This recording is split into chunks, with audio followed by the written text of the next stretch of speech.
بسم اللہ الرحمن الرحیم۔ بات سے الفرد، جب بھی ہم امام کی ان تعلیمات کا ذکر کرتے ہیں جو پوری دنیا کے اندر پھیلی ہوئی ہیں، اور اس بات کا ذکر کرتے ہیں کہ یہ فرقہ الحمدللہ فرقہ جعفریہ کہلاتا ہے، خود بخود ہمارے ذہن میں آنا چاہیے کہ جو امام کی اہم ترین تعلیمات تھیں جس کی بنیاد پر یہ فرقہ جعفری کہلایا، وہ تعلیمات کون سی تعلیمات تھی؟ بہت مشہور ایک جملہ ہے جو میں نے اور آپ نے میرے خیال میں بچپن سے سنا ہے، اور وہ جملہ یہ ہے کہ امام جب کچھ ارشاد فرماتے تھے تو بعض اوقات لکھنے والوں کی تعداد 4000 کے قریب ہوا کرتی تھی۔ یہ بیان کیا جاتا ہے۔ بعض اوقات کہتے ہیں لکھنے والوں کی تعداد 4000 تھی، بعض اوقات بیان کرتے ہیں امام کے شاگردوں کی تعداد 4000 تھی۔ اگر لکھنے والوں کی تعداد 4000 ہو تو یہ تعداد اس زمانے کے اعتبار سے غیر معمولی زیادہ تعداد ہے۔ اصل اس موقع پر تھوڑا سا اس بات کو عرض کرتے ہوئے کہ اس زمانے میں لکھنے کا مطلب کیا ہوا کرتا تھا۔ آج آپ کو موبائل وغیرہ کے ہوتے ہوئے لکھنے کی کوئی ضرورت نہیں پڑتی، لہذا پہلے ہم سب کے پاس شاید کبھی کوئی قلم ہوا کرتا تھا جو کبھی ہم لوگ یہاں پہ کلپ کر لیا کرتے تھے یا کبھی جیب کے اندر رکھ لیا کرتے تھے۔ اب ختم ہو گئی وہ کہانی، سب کے پاس موبائل آ گیا تو ختم ہو گیا۔ تو یہ جو قلم ہمارے پاس ہوا کرتے تھے، یہ چاہے وہ بال پین ہو چاہے وہ فاؤنٹین پین ہو، اس کو سنبھالنا اتنا مشکل کام نہیں تھا، کبھی کبھی لیک کر جایا کرتے تھے۔ میں اگر اپنے اسکول کے زمانے کو یاد کروں تو ہم لوگوں کے پاس اگر فاؤنٹین پین ہوتے تھے تو وہ بستوں میں لیک کر جاتے تھے، اس سے گند پھیلتی تھی، لیکن اتنا مشکل کام نہیں تھا۔ لیکن اگر ہم اسی زمانے سے 1400 سال پہلے چلے جائیں کہ جب امام درس ارشاد فرماتے تھے، اس وقت لکھنے کا مطلب کیا ہوتا تھا، اس وقت لکھنے کا مطلب کیا تھا، تو اس کی ایک منظر کشی میں آپ کی خدمت میں کرتا ہوں تاکہ جن بچوں نے اس زمانے کی تاریخ نہ بھی پڑھی ہو تو کم سے کم اندازہ کرنے کے راویوں نے محنتیں کتنی کی تھیں۔ درود بھیجے گا محمد و آل محمد پر۔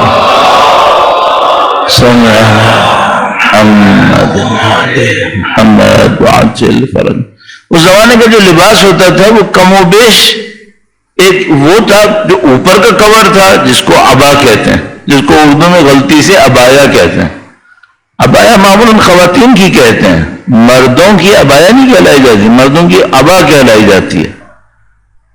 تو یہ جو عبا ہوتی تھی یہ اوپر کا لباس تھا، جس کے نیچے پہنا کرتے تھے، اس کو آج کل مختلف زبانوں میں مختلف کہا جاتا ہے، بہرحال ایک عام عربی زبان کے اندر اس کو دشداشا کہا جاتا ہے، باقی اور عرفی اور زبانیں بھی ان میں کچھ کہا جاتا ہے، میں نہیں بیان کرنا چاہ رہا۔ تو یہ جیسے آپ نے قمیص شلوار پہنے میں، اس کو آپ تھوڑا سا لمبا کر لیجئے، دامن کو بھی لمبا کر لیجئے، نیچے تک چلا جائے، یہ وہ عربی لباس ہے جو یہ اس عبا کے اندر پہنا کرتے تھے، نیچے پہنا کرتے تھے۔ اس زمانے میں فاؤنٹین پین نہیں تھے، بال پینس نہیں تھے، تو لکھتے کیسے تھے؟ جو میرے زمانے کے لوگ ہوں گے جن کی عمریں میرے خیال میں کوئی 60 سال کے قریب ہوں گی، شاید ان کو یاد ہو کہ ہم لوگ بچپن میں تختیوں کے اوپر لکھا کرتے تھے، گچ ہوتی تھی، تختی ہوتی تھی، قلم ہوتا تھا، اور اس کے بعد انک پاٹ ہوتا تھا۔ اس قلم کو جس کو سرکنڈا کہا کرتے تھے آپ لوگ، یا بانس کا قلم کہتے تھے، اس کو شارپ کر لیا جاتا تھا، اس کی ایک ایج ہوتی تھی، اس کو انک پاٹ میں ڈالا جاتا تھا تو تھوڑی سی انک اس کے سر پہ لگی رہ جاتی تھی، پھر اس سے ہم تختی کے اوپر یا کاغذ کے اوپر، کاغذ نہیں تھے اس زمانے میں، زیادہ تر تختیاں ہوا کرتی تھیں، تختیوں پہ لکھا کرتے تھے۔ پھر جب وہ خشک ہو جاتا تھا تو اسے پھونک بھی مارنی پڑتی تھی کہ جلدی خشک ہو جائے۔ پھر اس کے بعد مثلا آپ کو دوبارہ لکھنا ہوتا تھا تو اس کو تھوڑا سا گر کر ایک گچ ٹائپ کا ہوتا تھا، اس کے اوپر رگڑتے تھے تو وہ صاف ہو جاتا تھا، اور پھر دوبارہ اس کو خشک کر لیتے تھے، دوبارہ لکھے جانے کے قابل ہو جاتا تھا۔ یہ تختی مشق کے لیے ہوتی تھی، ریکارڈ کے لیے یہ نہیں تھی، یہ ریکارڈ کے لیے نہیں تھی۔ ریکارڈ کے لیے کیا ہوتا تھا؟ چونکہ جب ظاہر کوئی امام کے سامنے تشریف فرما ہے اور امام کچھ ارشاد فرما رہے ہیں اور اس نے لکھنا ہے تو مشق کے لیے تو نہیں لکھے گا، وہ تو ریکارڈ کے لیے لکھے گا، تو اب اس کو صاف نہیں کرنا ہے۔ اس کے لیے کیا ہوتا تھا؟ اس کے لیے جانوروں کی کھالوں کو تیار کیا جاتا تھا. کوئی ہرن کی کھال لے لے گا، کوئی اونٹ کی کھال لے لے گا، کوئی بکری کی کھال لے لے گا. اس کو اس زمانے میں اس صنعت کو دباغی کہا جاتا تھا کہ اس کو پریس کرتے تھے، گرم کر کے اس کو دباتے تھے تو اس قابل ہو کہ اس کے اوپر لکھا جاتا تھا. مصریوں کے پاس ایک پودا ہوتا تھا، وہ اس پودے سے شیٹس بناتے تھے، ان شیٹس کے اوپر لکھا کرتے تھے. آپ ابھی کبھی مثلا ناردرن ایریاز چلے جائیں تو وہاں درخت ابھی بھی ہیں جن کی چھالوں کو اتار کے ان کے اوپر لکھنے کا کام کیا جاتا ہے. واٹر پروفنگ بھی اس سے ہو جاتی ہے، بہت اچھا درخت ہے وہ. اس طرح وہ شیٹ بنتی تھی، اس کے اوپر لکھتے تھے. اچھا اب قلم تو سمجھ میں آتا ہے، وہ سرگنڈا ہوتا تھا بانس کا، تو وہ جو کاغذ ہوتا تھا وہ رول ہوتا تھا، اس طرح رول کر کے رکھتے تھے. ان کے ظاہر وہ لمبا ہوتا تھا، وہ کہاں رکھیں پورے جسم، اس کو رول کر لیتے تھے. اور وہ جو بانس تھا وہ اتنا بڑا، اس کو بھی اس رول کے اندر رکھ لیتے تھے. چلو یہ دونوں رکھ لیے، رکھتے کہاں تھے؟ یہاں پہ آستین میں. آستین میں ایک جگہ بنی ہوتی تھی، اب نہیں بنی ہوتی تھی، اب نہیں ہوتی. اب جو نئے سینے والے ہیں وہ اس کو نہیں بناتے، ورنہ یہاں آستین کے اندر ایک جگہ ہوتی تھی، یہیں پہ جیب ہوتی تھی. یہاں پہ پہلے جیب یہاں سائڈ میں نہیں ہوتی تھی، اس کے اندر ہوتی تھی، تو وہ اس کے اندر رکھ لیا کرتے تھے. جو انک پاٹ کہاں رکھتے تھے؟ انک پاٹ دوسری جیب میں. بہت مشکل کام تھا وہ. مثال کے طور پر انک پاٹ ہوگا، وہ کوئی مٹی کا برتن ہوگا یا اس کے اندر روئی ہوتی تھی، روئی کے اندر وہ انک ڈبوئی ہوئی ہوتی تھی تاکہ وہ بہے نہیں، کپڑے خراب نہ کرے. اب مجھے ذرا بتائیے گا کہ کوئی اتنی ساری چیزیں لے کے چلے، کتنے لوگوں کو پڑھنا لکھنا آتا تھا؟ پورے معاشرے میں شاید 2% کو، 5% کو. ان 2-5% میں اتنی ہمت ہو کہ وہ جیبوں کے اندر یہ سب لے کے چلے، اور جب امام ارشاد فرمائے تو وہ فوراً سارے رول کو نکالے، یہاں سے کاغذ نکالے، یہ کرے اور اس کے بعد پھر لکھ لے. میں ایک بات پوچھتا ہوں، ہم نے لکھنے والوں کی اتنی زحمتوں کو کبھی پہچانا؟ اگر پہچانا ہوتا تو ہم روایتوں کے ساتھ وہ نہ کرتے جو اب ہم کر رہے ہیں. اگر ہمیں قیمت پتا ہوتی ہے نا کہ ان ایک ایک روایتوں کے لیے بیچاروں نے کیا کیا مشقتیں اٹھائی ہیں.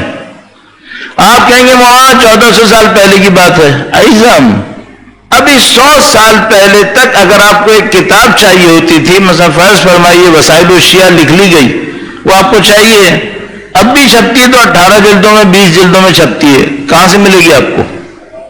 جس کے پاس کتاب ہوگی اس کی منتیں کرنی پڑتی تھیں کہ تم کتاب دے دو مثلا 5 دن کے لیے، 10 دن کے لیے. پوری کتاب ہاتھ سے لکھے گا. اس کو نسخہ برداری کہتے تھے، نسخہ بنانا پڑتا تھا. اب ایک ایک آنکھیں پھٹنے لگتی ہوں گی کہ ایک ایک لفظ وہی ہونا چاہیے جو وہاں لکھا ہے، ورنہ کام خراب ہو گیا. ایک نقطہ غلط لگ گیا، معاملہ خراب ہے. یہ جو بیوی کی شہادت کی تاریخ میں ہمارا اختلاف ہے کہ بیوی کی شہادت رسول گرامی کی وفات طیبہ کے وفات کے بعد 70 دن کے بعد تھی یا 90 دن کی بات تھی، یہ عربی کے ایک لفظ کی وجہ سے ہے. روایت میں لکھا ہوا ایک لفظ، اس لفظ کو بغیر نقطے کے لکھتے تھے پہلے. اگر عربی میں بغیر نقطے کے لکھیں تو 90 بھی ویسے ہی لکھیں گے جیسے 70 لکھیں گے. 90 کا مطلب ہے 90 دن، 70 کا مطلب ہے 70 دن. ہنس گئے بھائی. روایت میں وہ لفظ لکھا ہوا ہے جو 90 بھی ہو سکتا ہے تو 90 دن بن جائے، 70 بھی ہو سکتا ہے تو 70 دن بن جائے گا. اتنا مشکل کام تھا یہ. ایک نقطہ کسی نسخہ لکھنے والے نے غلط ڈال دیا، ایک مشکل ہو جاتی تھی آگے والے کے لیے، اب اس کا کیا کروں. تو اس زمانے کی مشکل تھی، ایک ایک صفحہ لکھنا مشکل کام تھا. اس کے بعد آگے تک ایسے ہی تھا. یہ تو اب پرنٹ ہونے لگی ہیں تو کام آسان ہوا کہ چلو پرنٹ ہو گئی، پھر اس کے بعد الیکٹرانک ہو گئی تو وہ تو بالکل ہی کام ختم ہو گیا. اب آپ کے کمپیوٹر کے اندر پہلے کتنی کیپیسٹی ہوتی تھی، ایک آپ سی ڈی لے کر آئیں، بہت اس میں کیپیسٹی ہوئی 600 MB ہوگی. اب یہ جو ریکارڈنگ ہو رہی ہے یہ پتہ نہیں کتنے 6-7 GB بن جائے گی. اس میں پوری ایک سی ڈی کے اندر 600 MB کوئی ایک کتاب آتی تھی، مشکل سے 2 کتاب آتی تھی. یہ ساری مشکلات ختم ہو گئی ہیں، صرف ایک مشکل رہ گئی ہے پہلے پڑھنے والے تھے، اب پڑھنے والے نہیں ہیں. اب ایک مشکل یہ رہ گئی. پہلے کتاب نہیں تھی، قلم نہیں تھا. اب کتاب آ گیا، قلم بھی آ گیا، سب کچھ آ گیا. اب تو قلم کتاب کی ضرورت ہی ختم ہو گئی.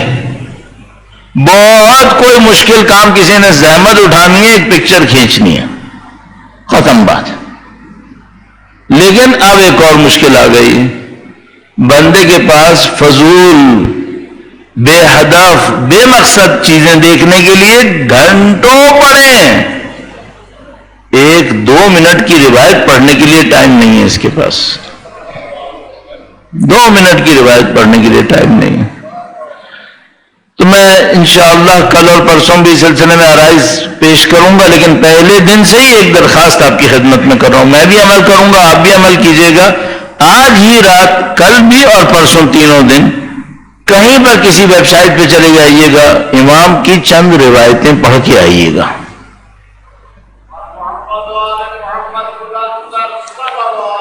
اللہم صلی علی محمد. جیسے ہی میں نے کہا پڑھ کے آئیے گا، سب کی آواز بند ہو گئی. اتنا کوئی مشکل کام کہہ دیا کیا میں نے؟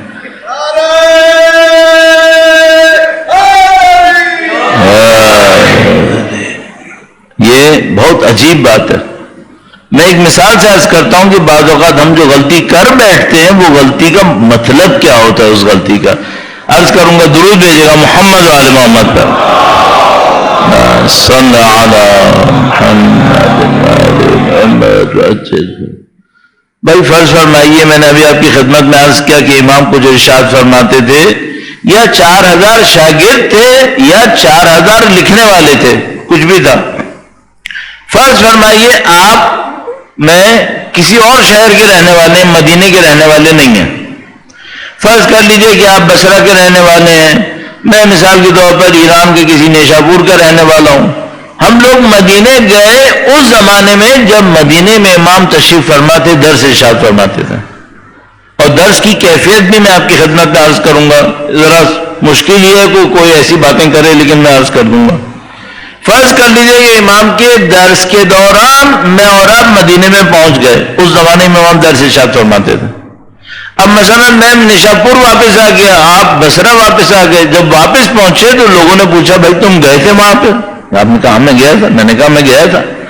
انہوں نے پوچھا کہ بھائی آپ جب وہاں گئے تھے مدینے تو کتنے عرصے آپ مدینے میں رکے؟ تو میں کہوں بھائی میں 2 مہینے مدینے میں رکا. تو اس دوران آپ نے کیا کیا؟ میں ہر روز اس جگہ پہنچتا تھا جہاں مولا درس ارشاد فرماتے تھے. 2 مہینے تک ہر روز میں امام کے رخ انور کی زیارت کرتا تھا. اس کے بعد اگلا پوچھے کہ ماشاءاللہ بہت اچھا کام کیا، خدا نورانیت نصیب فرمائے. جو امام نے ارشاد فرمایا وہ کیا تھا؟ اور میں اس سے کہوں کہ یہ مت پوچھو، میں 2 مہینے گیا ہوں، زیارت کر کے آیا ہوں، یہ مجھے نہیں پتا کہ انہوں نے کیا ارشاد فرمایا تھا. آپ مجھے کیا کہیں گے کہ بھئی عجب بدقسمت انسان ہو. یعنی تم علم لدنی کے مالک کے گھر تک پہنچ گئے اور کچھ سیکھے بغیر آ گئے. بھائی علم لدنی کے دروازے تک آ گئے تم اور کچھ نہ سیکھا ہے. یہ کیا کیا؟ تو 2 مہینے میں کچھ تو سیکھ کے آتے ہیں.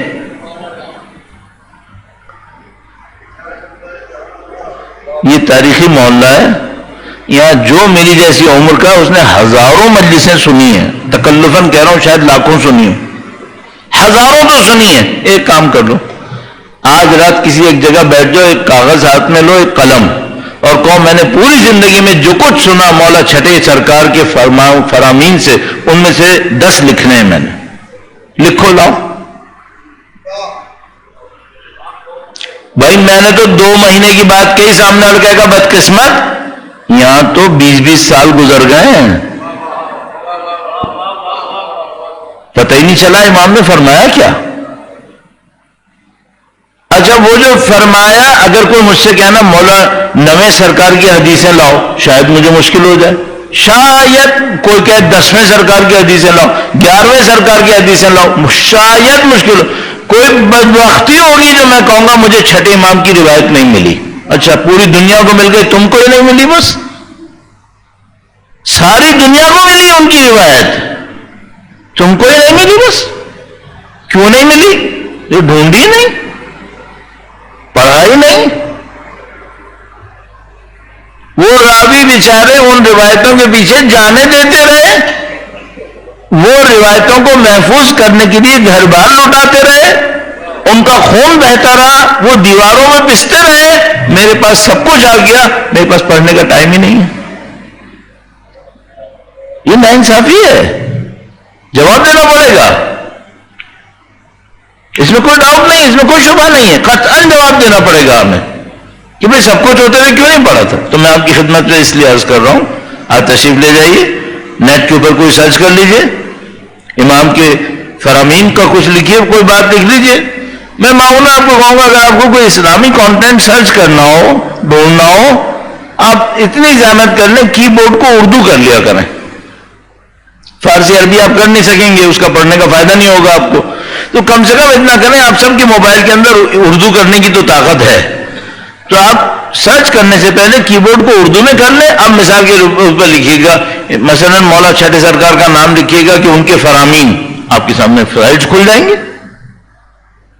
اس سائٹ کو لے لیجیے، مثلا کسی میں لکھیں 40 حدیثیں مولا چھٹے سرکار کا نام لکھیں، پتہ نہیں کتنی سائٹیں کھل جائیں گی. 40 میں سے ہر روز مثلا 3 دن آپ تشریف لائیں، 5 پڑھ کے آ جائیے، 10 پڑھ کے آ جائیے. مشکل ہے؟ کچھ بھی نہیں. لیکن کیا اب تک؟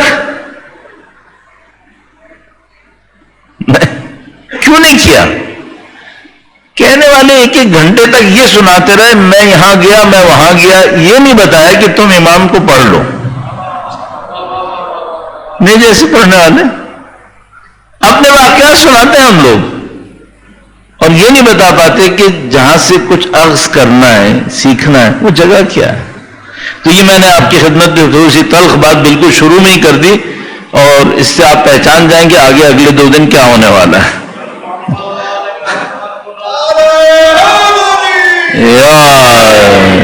اب میں آپ کی خدمت میں 2 باتیں عرض کرنا چاہ رہا ہوں. ایک بات تو یہ کہ یہ جو امام درس ارشاد فرماتے تھے اس کی کیفیت کیا تھی، اور اس کے بعد پھر انشاءاللہ امام کی جو فرامین ہیں ان میں سے 1 یا 2 کو عرض کر کے اس سے کچھ ہم سیکھنے کی کوشش کریں گے. ایک بار پھر درود بھیجے گا محمد و آل محمد پر.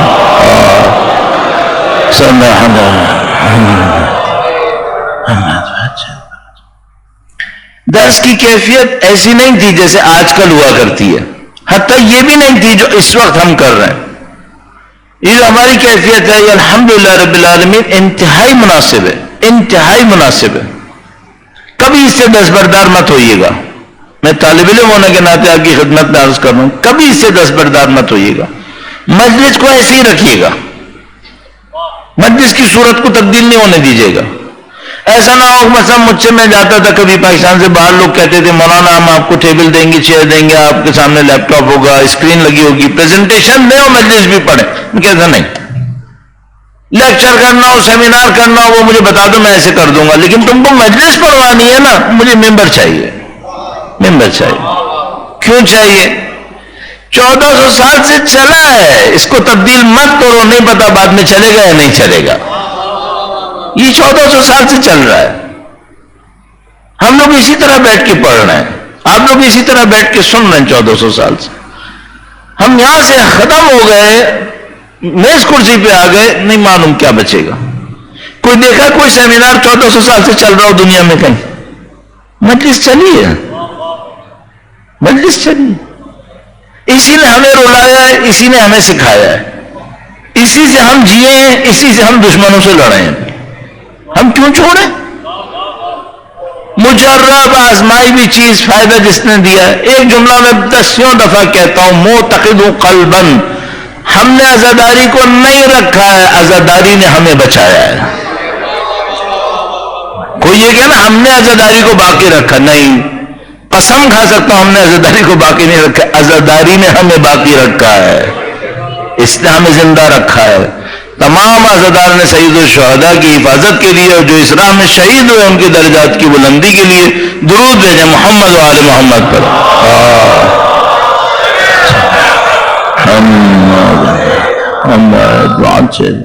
ایسے بھی نہیں تھا، مولا قبول فرما، ایسے نہیں تھا، مطلب اس زمانے میں اتنی آزادی نہیں تھی،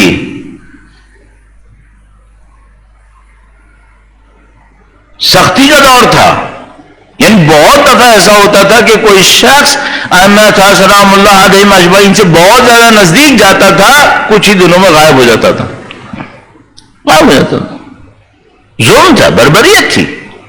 ہاں ایک زمانہ تھا جب بنی امیہ بنی عباس کے اندر اقتدار کی جنگ چل رہی تھی، اس زمانے میں تھوڑا سا سکون نصیب ہوا تھا، اور کچھ وقت اس میں سے کچھ سال مولا پانچویں سرکار کے زمانے میں آتے تھے اور کچھ سال اس میں مولا چھٹے سرکار کے زمانے میں آتے تھے۔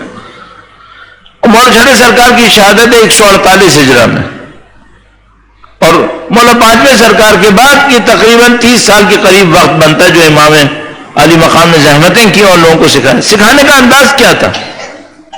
امام ہر روز صبح تقریباً ہر روز، جیسا کہ ابھی تک سمجھ میں آتا ہے، تقریباً ہر روز صبح مسجد نبوی تشریف لے جاتے تھے، کیونکہ رہائش مدینے میں تھی۔ امام نے بغداد کا سفر بھی کیا ہے، اپنے والد کے ہمراہ بھی گئے، اور اس کے علاوہ بھی بعد بھی امام زیارت کے لیے بعد میں تشریف لے گئے تھے، خود بھی تشریف لے گئے تھے، ایک دفعہ والد کے ہمراہ بھی گئے تھے، لیکن بعد میں خود بھی تشریف لے گئے تھے۔ آپ کو پتہ ہے مولا کے نام سے منسوب کربلا میں جگہیں ہیں،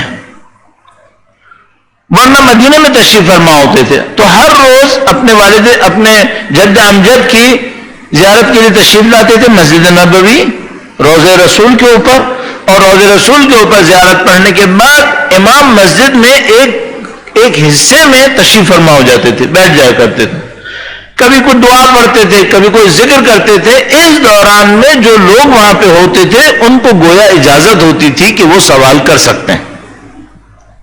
تو جو اہل بیت کے ماننے والے ہوتے تھے وہ مثال کے طور پر ایک کوئی آدمی اجنبی آیا ہے مدینے میں زیارت کے لیے، اس کو بھی ساتھ لے کے بیٹھ گئے، خود بھی بیٹھ گئے، باقی لوگ بھی بیٹھ گئے، تاکہ بہت زیادہ آئیڈینٹیفائڈ نہ ہو کہ نزدیک کون ہے۔ اس دوران میں سوال ہوتے تھے۔ اچھا اب کوئی کلاسیفیکیشن تھی کہ آج سارے سوال روزے کے بارے میں ہوں گے، کل سارے سوال حج کے بارے میں ہوں گے؟ نہیں، ایسا نہیں تھا، عوامی طور پہ سوال ہوتے تھے۔ تو آج ممکن ہے کہ مثلا 5 دفعہ کسی نے کوئی سوال پوچھا، امام نے خود کچھ ارشاد فرمایا، اور وہ روایتیں مختلف موضوعات پر، کوئی اخلاق پر ہو، کوئی صحت کے اوپر ہو، کوئی حج پر ہو، کوئی اور کسی عقیدے کے اوپر ہو، یہ سب ہوتا تھا۔ تو جو لوگ وہاں موجود ہوتے تھے ان میں کچھ لوگوں کے ہاتھ میں قلم اور کاغذ ہوا کرتا تھا، جس صورت میں نے عرض کیا تھا، تو وہ لوگ فوراً یا تو وہیں بیٹھے بیٹھے لکھ لیا کرتے تھے، لیکن ایسا بہت کم ہوتا تھا۔ تو زیادہ تر کیا ہوتا تھا، یہ لوگ یاد کر لیا کرتے تھے۔ اچھا اس زمانے میں حافظے بہت تیز تھے، میموری بہت تیز تھی۔ آپ خود تصور کریں، میں خود یاد کرتا ہوں جب میرا کالج کا زمانہ تھا تو کم سے کم بھی 25 30 40 50 نمبر ٹیلی فون کے ہمیں یاد ہوتے تھے۔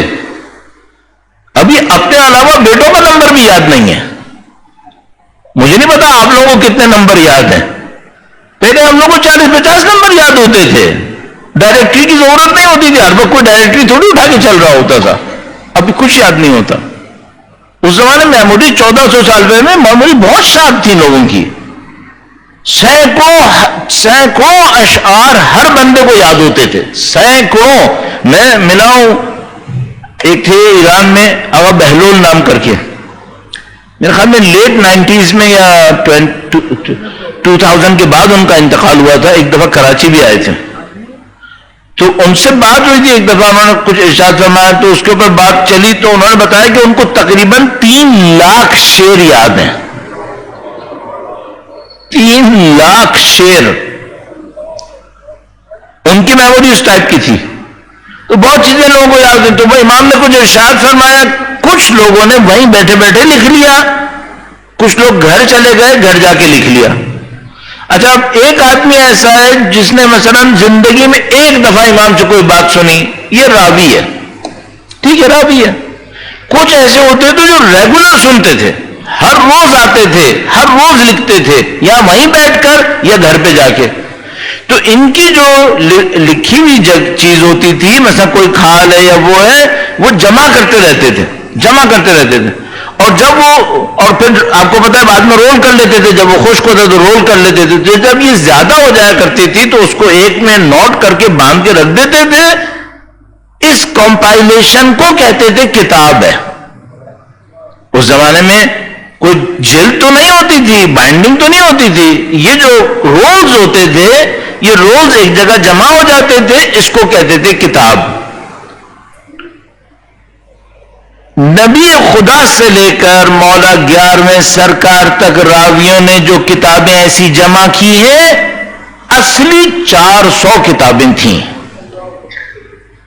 400 کتابیں تھیں.